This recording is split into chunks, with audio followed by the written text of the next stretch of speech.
শ্ৰদ্ধেয় ৰাইজ, মই নমস্কাৰ জনাইছোঁ। আপোনালোকে জানে যে আজি কিছুদিন মানে 4 বছৰ 4.5 বছৰৰ পৰা 5 বছৰৰ পৰা Mahanta and his group syndicate চলাই আছে আমাৰ ধুবুৰী ডিষ্ট্ৰিক্টত, বিশেষকৈ নামনি অসমত আৰু গোলকগঞ্জ, লক্ষীবাৰী, সোণাহাটত থকা এক্সপৰ্ট ইম্পৰ্ট, তাতে কয়লাৰ বৰ্ডাৰ পাতৰ নিবনুৱাখিনি এই বাংলাদেশত মাল পঠায়। কিন্তু এই সিন্ডিকেটে প্ৰত্যেকখন গাড়ীৰ পৰা 25,000 টকা লয়। প্ৰত্যেকটো বৰ্ডাৰৰ গাড়ীৰ পৰা, পাতৰ গাড়ীৰ পৰা 10,500 টকা লয়।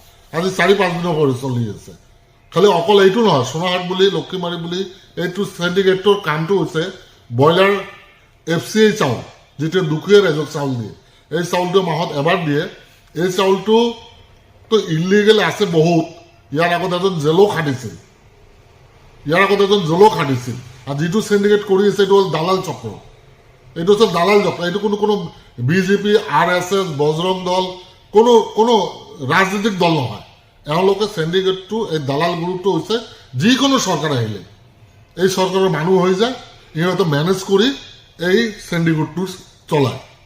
কিন্তু আজি এই নিবনুৱাখিনি, এই ল'ৰাখিনি, আজি যুৱকখিনি বিজনেছ কৰি থকা অৱস্থাতে সিহঁতে সিন্ডিকেট এটা, মহন্ত হিজ গ্ৰুপ সিন্ডিকেট তৈয়াৰ কৰি বিভিন্ন ধৰণৰ ডিষ্টাৰ্ব কৰি ইহঁতে আমাৰ মাননীয় চিফ মিনিষ্টাৰ আৰু আমাৰ CM বাইদেউৰ নামত ইহঁতে সিন্ডিকেট চলাই আছে।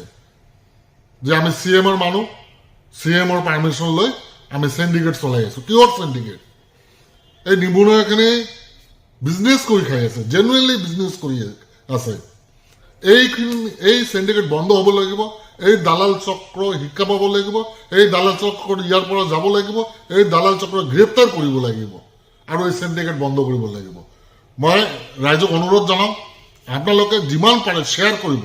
শ্বেয়াৰ কৰিলে মাননীয় মুখ্যমন্ত্ৰী, CM বাইদেউ এওঁলোকে বস্তুখিনি ডিটেইলছ জানিব পাৰিব, গম পাব, অৱগত হ'ব আৰু কাৰোবাৰ না কাৰোবাৰ জৰিয়তে দিল্লী লৈ যাব, PM লৈ যাব, দিল্লী লৈ যাব।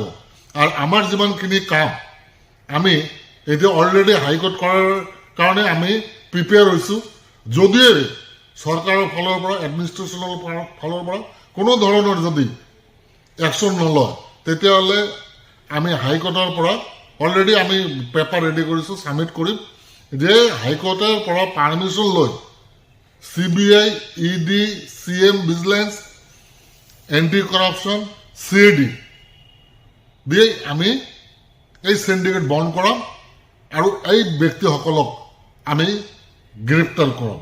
যেনে তেনে হওক আমি আৰু গ্ৰেপ্তাৰ কৰাম। আৰু আমাৰ ইয়াৰ পৰা সিন্ডিকেট দুখীয়াৰ ওপৰত, দুখীয়া ৰাইজৰ যিটো চাউল বাংলাদেশ পঠাই আছে, দুখীয়া যুৱক ল'ৰা যিখিনি বিজনেছ কৰি আছে, সিহঁতৰ ওপৰত হাপ্তা সিন্ডিকেট দালাল চক্ৰ চলাই আছে। এই দালাল চক্ৰ ইয়াৰ পৰা যাব লাগিব। এই দালাল চক্ৰ এইবিলাক বন্ধ কৰিব লাগিব। আমাৰ দুখীয়া ৰাইজক, আমাৰ নামনি অসমত মানুহক শান্তিত থাকিব দিব লাগিব।